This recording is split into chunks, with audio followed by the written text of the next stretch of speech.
Hi everyone, it's me. I had my hair done and I love it. It's a rainbow, so it's amazing, and my stylist is the most fantastic person I've ever met. So anyhow, I had to clean up my mascara. It's a little messy. But I wanted to talk about interpretation today and how even the people you're closest to, you can each interpret something very different ways. And I'm just gonna shout out an example of something that happened when I was much younger. And I remember hearing this song on the radio, and my cousin, who was approximately 10 years older than I, we used to go and volunteer and do nice things for people. And it was just one of those things. He was just a great example and a good friend and a good mentor and someone that really, really, he was my confirmation sponsor. So just an all around decent, wonderful, kind, loving, and funny human being. And I'll say his name. His name is Bill. And so Bill and I love to listen to music. And he always had the best music on in the car. And I remember this one song came on. He sang it and he sang the song, and part of the lyrics, he said, "Well, it's You're So Scary." And I'm like, no, it's because he kept singing it wrong. No, it's not. It's Voices Carry by Till Tuesday. So all this time, he thought it was You're So Scary. And that happens a lot with music because sometimes the music is louder and you don't hear all of the words that are coming through the speaker, and you're making up. Sometimes we just make up our own lyrics to songs. I used to do that with my very best friend in high school. We would change the lyrics to songs, and it was so funny. We did some funny things. Anyways, so my cousin and I would hang out and he'd sing the song, and finally I told him. He just started laughing about it. And I recently saw him at a funeral, and we talked about that. He's just a hoot. So anyways, I want to talk about interpretation and why it's so important, if we are not clear on something, that we ask for clarification, especially when it comes to relationships. Because depending on where you're at in your self-worth and the value you've placed on yourself, is how you are going to interpret other people's actions and reactions to you. For instance, I was bullied as a child in school, by my sisters, and I just remember my self-esteem was pretty low, and I was unsure and insecure, and I would walk in a room, and I was already tall, so anytime I'd walk in a room and I'd hear or see someone laughing or whispering, I'd think, oh, they're talking about me. And it's possible that they were, and maybe it was something that was positive, and maybe it wasn't.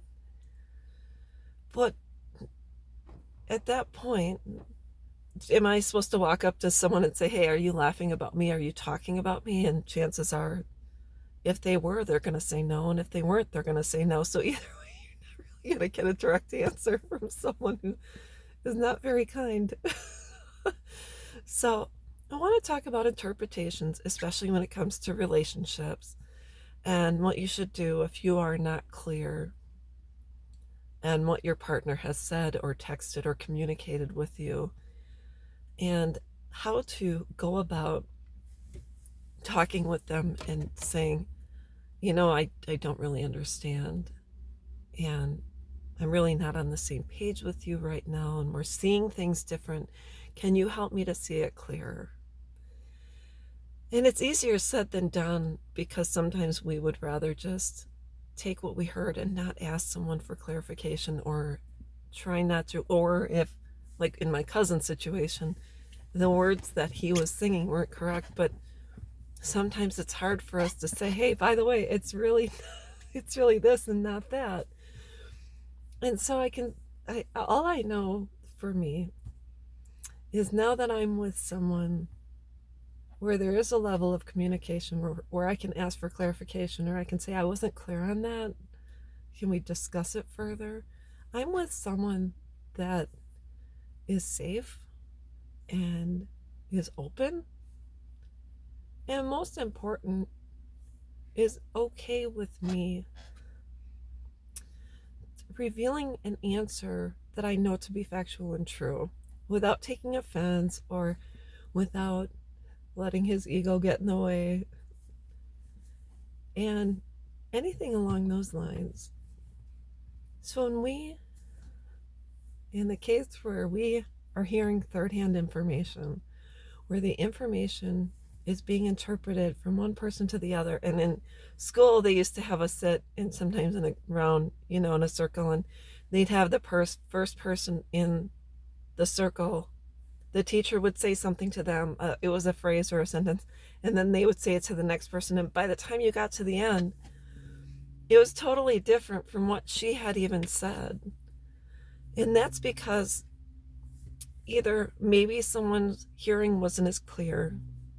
The first person was not allowed to say, hey, what are you saying? Can you, maybe can you write that down for me?